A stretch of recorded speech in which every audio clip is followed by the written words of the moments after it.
Ignore her. She's in the final on Saturday. She's a bit tense. Very good. Yeah, when did you decide to follow your calling? I imagine it's obviously a huge decision to make. It's you feel you have the calling. Are you going to be able to devote your life to this? And I'm sure many who enter don't make it all the way through, I would have thought. Well, many who go into seminary, there's a kind of a period of about 7 or 8 years of discernment, and really people have to decide whether indeed priesthood, a religious life, is their calling. So there is a period of time of just testing it out, so to speak. But once you make the commitment with ordination, you know, it's like everything else. You go journey into the future in trust. I'm not a religious person myself, but I understand, priest, you can have a drink, can't you? Oh, yes, of course. Don't forget we're Irish, priest. Yeah. I imagine that's one of the big worries out the way already, isn't there? So, well, I can still have a drink, that's okay. And I guess on tour, do you get offered, do people give you gifts, or do they offer you, does booze come your way on a regular basis after a gig? Not yet, but, you know, we have some gigs ahead of us. We've got Scotland. And we live in hope. And we've Manchester and London. You never know what's happening. We should put the word out. Being serious for a moment, let me ask you about, I know you were photographed recently by David Bailey. Yes. Okay, tremendous photographer. Must have been quite an exciting experience for you. We have the photograph here, and he's done it's a great shot. It's a great portrait. It's kind of his signature style. I believe now. I don't know if he was trying to get response, but he asked you a question, didn't he? I don't know if it was in jest or whether he was genuine. And correct me if I'm wrong. He said to you, "What are 3 grown-up men like you doing, still believing in God?" Yes, that's right. Yeah, Now, that was one among many questions that he had. The language was quite colourful at times. quite fruity. Yeah. I can't stand the swearing myself. And and so when he asked it, do you think, was he genuinely asking you about faith in the modern time when many people, and there seems to be a lot of aggressive atheism about at the moment, a lot of people coming forward and saying, you know, not only do I not believe, I want to champion the cause of non-believers. Yeah. So you must be encountering that more and more, I would have thought. Well, I think David Bailey was quite intrigued to meet 3 priests. I'd say it was a new experience for him. And, of course, he has a job to do, and he wanted to speak to us and try and spark off some response, see what our faces were capable of doing, you know, what kind of a light could he get into our eyes, you know. So that's really what it was all about. But it was good fun for us. It was great, you know, he himself is such an icon. And it was a wonderful experience for us. I bet you've heard most of it before, though, when people come up to you, especially people who are non-Catholics come up, because the things, I guess, that people throw at you, well, one is, you know, the whole nature of faith, but also here we have a faith which has been evolving and growing and enticing people for the last 2,000 years or so. But there are some things where you think, OK, maybe it isn't up to speed with the modern world. I mean, their approach was, you know, I believe women cannot become priests still.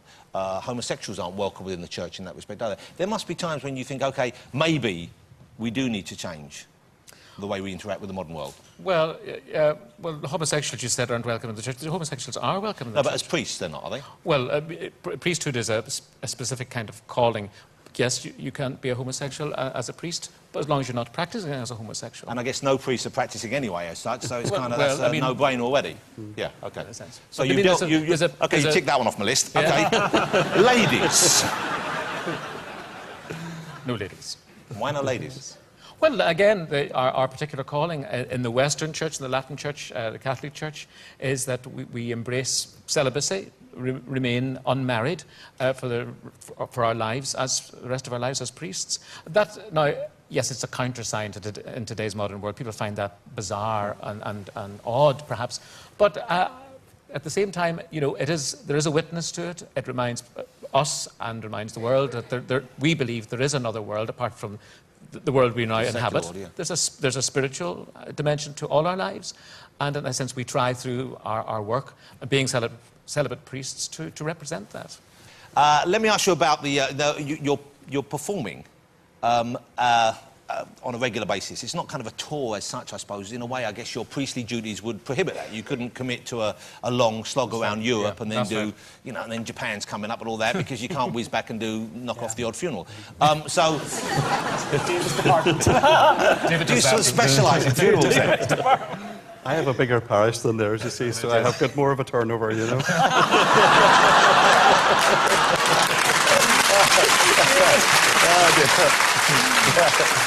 I guess I've never looked at it in that way, but I can see it makes sense.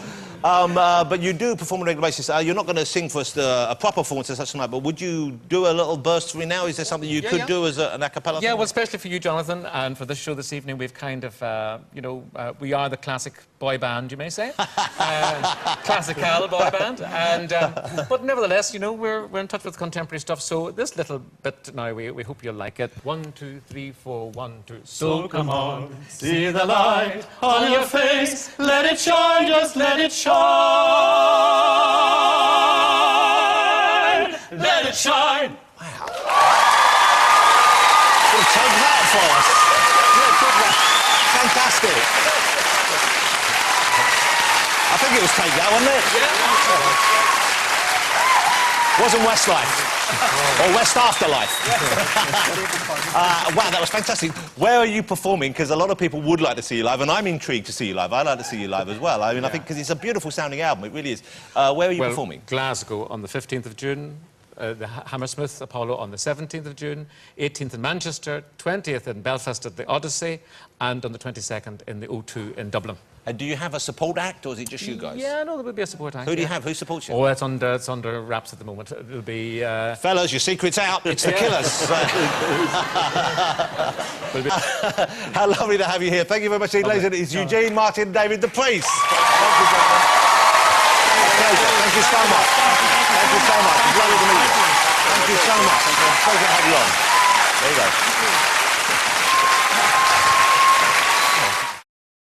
Which is a killer song, and Now, how did that come about? Because you would have thought it's a great song, but you thought Bono would be going, "Hey, no, come on, lad, let's do Angel of Harlem." it's like Spanish. That's not Spanish. That's proper Irish. Fellas, wasn't that a good Irish accent? What do you mean? Come on, you can't even lie for me. What's wrong with you? It's like you're taking a vow or something.